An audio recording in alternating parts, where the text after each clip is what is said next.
18. The body and Christ. St. Paul tells us, with respect to the bodies of all men, that they were created for the Lord and for His purposes and glory. Now, the body is not for fornication, but for the Lord, and the Lord for the body. 1 Corinthians chapter 6, verse 13. Our physical being has a function. This use is not for fornication, but to serve the Lord, and to be a covenant member of His family.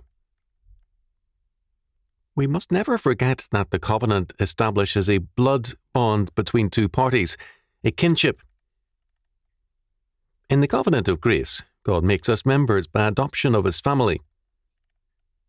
Since all men in Adam were included in that covenant, all men are, by covenant law, required to make their bodies God's instruments, and to do otherwise is sin.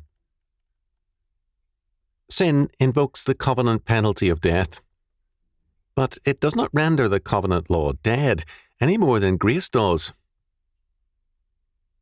In our dying in Christ and being regenerated by Him, our old man is dead to the law as an indictment and penalty fulfilled in Christ. The law as penalty is dead for us, never the law as the righteousness or justice of God. Then, Paul declares, having said that the body is for the Lord, that the Lord is for the body.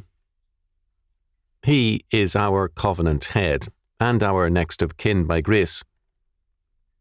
As Calvin noted, since God the Father has united us to His Son, what wickedness there would be in tearing away our body from that sacred connection and giving it over to things unworthy of Christ.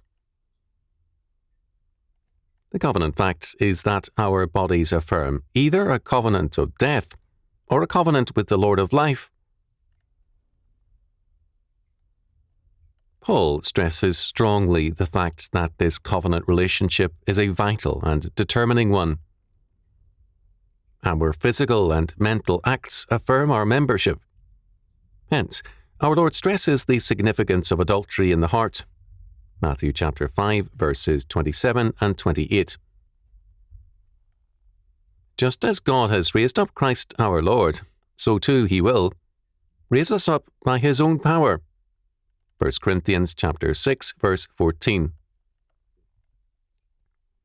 Know ye not that your bodies are the members of Christ? Shall I then take the members of Christ and make them the members of an harlot? God forbid. What? Know ye not that which he is joined to an harlot is one body? For two, saith he, shall be one flesh. But he that is joined unto the Lord is one spirit.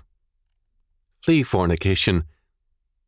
Every sin that a man doeth is without the body, but he that committeth fornication sinneth against his own body. What?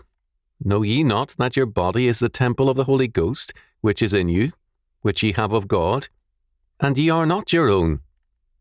For ye are bought with a price, therefore glorify God in your body, and in your spirit, which are God's.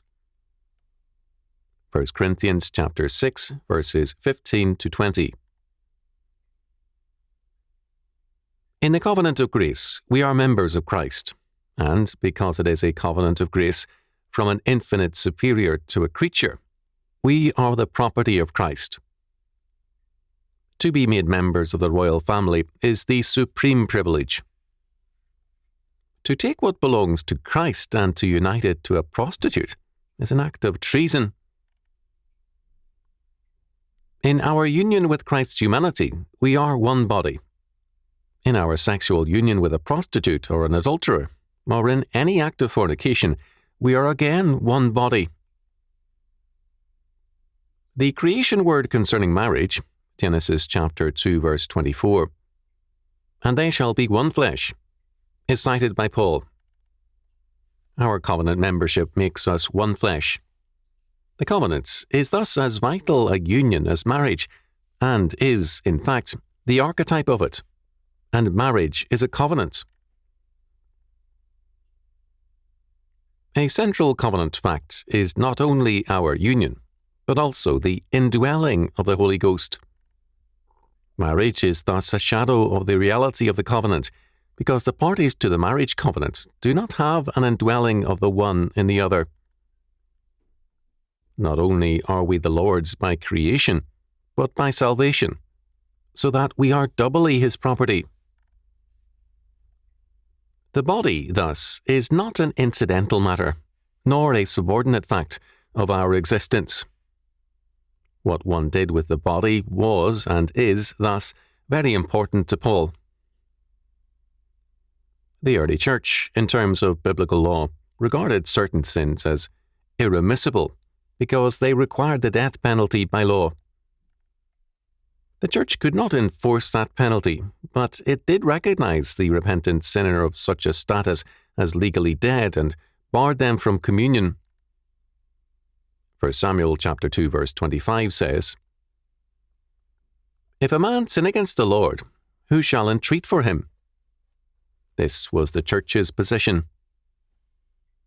On repentance, such sinners were regarded as fellow members who were judicially among the dead.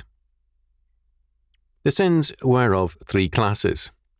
1. Adultery, fornication, and other capital sexual offences. 2. Homicide, which included abortion. And 3. Idolatry. Paul returns to this matter again in 1 Corinthians chapter 11, verses 27 to 31, in reference to the Lord's table. "Wherefore, whosoever shall eat this bread and drink this cup of the Lord unworthily shall be guilty of the body and blood of the Lord. But let a man examine himself, and so let him eat of that bread and drink of that cup. For he that eateth and drinketh unworthily eateth and drinketh damnation to himself, not discerning the Lord's body. For this cause many are weak and sickly among you, and many sleep. For if we would judge ourselves, we should not be judged." Paul here contrasts profanity and discernment. To be profane is to be outside the temple, here outside of Christ. Those who eat and drink unworthily, who assume the Lord's table to be like their own, to be a natural rather than a supernatural and grace-endowed and given table, are profane. They have no discernment of the Lord's body. All too often, quote, "the Lord's body," end quote, is taken to refer exclusively to the elements. This is a serious error and a lack of discernment. It refers, of course, to Jesus Christ and His atonement. There is, however, another very important fact. Both in verse 28 and verse 31, Paul asks us to examine ourselves and to judge ourselves. It is eating and drinking unworthily, and failure to discern the Lord's body which is condemned. Clearly, it is failure to see ourselves as a part of Christ's body, the church, which is meant, hence we all need to examine ourselves. When we partake of Christ's body, we are to ask ourselves, what have we done with our body or person, which is Christ's? This is why, in the Church's history, either an individual or a general confession of sins, or both, has preceded communion. Hence, two words of warning, in addition to Paul's, have fenced off the table from all who are strangers to Christ by faith or by action. To illustrate, in Calvin's Geneva service, these sentences set forth the ban. "Wherefore, in obedience to this rule, and in the name and by the authority of our Lord Jesus Christ, I excommunicate all idolaters, blasphemers, despisers of God, heretics, and all who form sects apart, to break the unity of the church, all perjurers, all who are rebellious against fathers and mothers, and other superiors, all who are seditious, contentious, quarrelsome, injurious, adulterers, fornicators, thieves, misers, ravishers, drunkards, gluttons, and all others who lead scandalous lives, warning them that they abstain from this table, lest they pollute and contaminate the sacred food which our Lord Jesus Christ giveth only to his faithful servants. Therefore, according to the exhortation of St. Paul, let each of you examine and prove his own conscience, to know whether he have true repentance of his sins, and sorrow for them, desiring henceforth to lead a holy and godly life. Above all, whether he putteth his whole trust in God's mercy, and seeketh his whole salvation in Jesus Christ, and renouncing all enmity and malice, doth truly and honestly purpose to live in harmony and brotherly love with his neighbour. In the Roman Catholic pre-Vatican II St. Andrew Daily Missal, the prayer in preparation for Holy Communion not only has a petition for deliverance from sin, but this: Make me always adhere to thy commandments, and suffer me never to be separated from thee. We cannot come to grips with the nature of our covenant union with Christ apart from an understanding of the warning by Paul. For this cause many are weak and sickly among you, and many sleep. Note Paul's use of many. Many had sickened, and many had died because of profane communion.